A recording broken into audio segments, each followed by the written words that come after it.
In the grand narratives of World War II, certain stories remain overlooked, particularly those of the African soldiers who fought with valor and loyalty under colonial powers.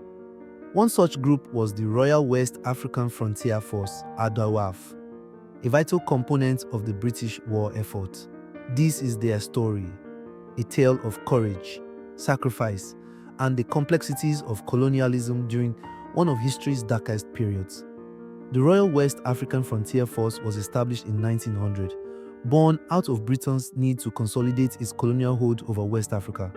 Initially created to police the vast territories of Nigeria, Sierra Leone, Ghana, then the Gold Coast and Gambia, the RWAF quickly became an indispensable tool for maintaining colonial control.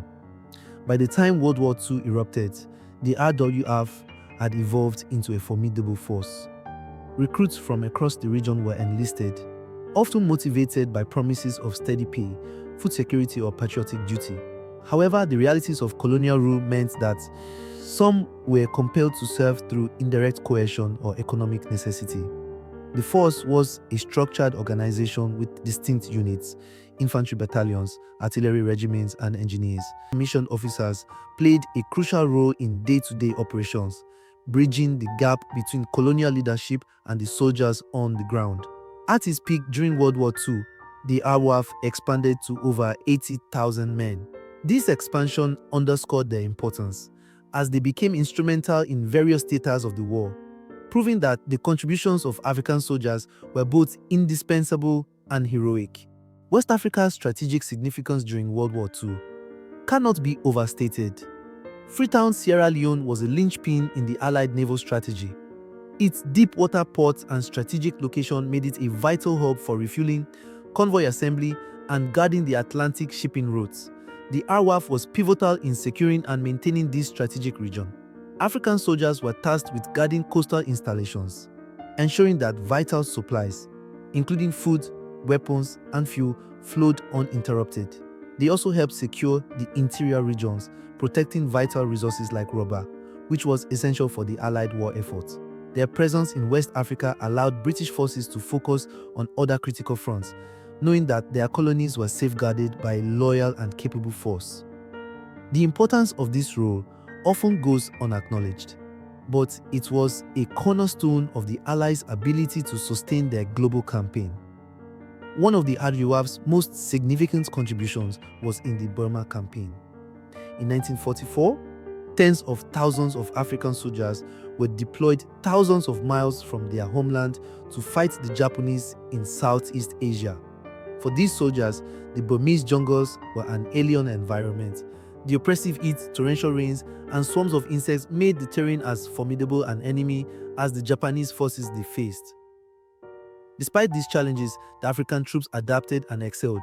They built roads and bridges through seemingly impassable terrain, enabling Allied forces to move supplies and reinforcements. They engaged in guerrilla warfare, using their resilience and resourcefulness to outmaneuver and outlast their enemies. Their efforts were instrumental in the eventual recapture of Burma, a turning point in the war against Japan.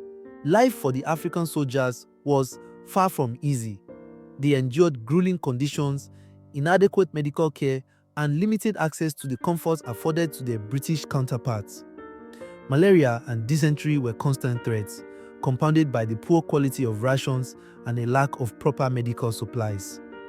Racial discrimination also cast a shadow over their service. Despite their critical contributions, African soldiers were often treated as second class within the British military hierarchy. Their pay was significantly lower than that of European soldiers, and their achievements were frequently overlooked in official narratives. Nevertheless, these men found pride in their service.